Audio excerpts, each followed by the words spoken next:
Сегодня хочу вас познакомить с игрой Ноев ковчег от компании Smart Games. Это такой покет-вариант, который легко закинуть в сумочку, взять с собой в путешествие.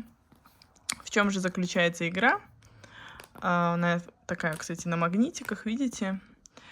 Мы берем разного уровня задания. Ну, например, для начала возьмем beginner вариант. Видите, я уже расставила зверушек по схеме, как здесь вот нарисовано.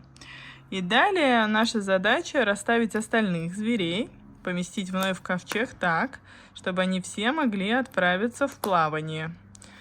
Кстати, игра нравится как взрослым, так и детям. Все с удовольствием выполняют задания. Ну, во всяком случае, это лучше, чем, мне кажется, сидеть в телефоне.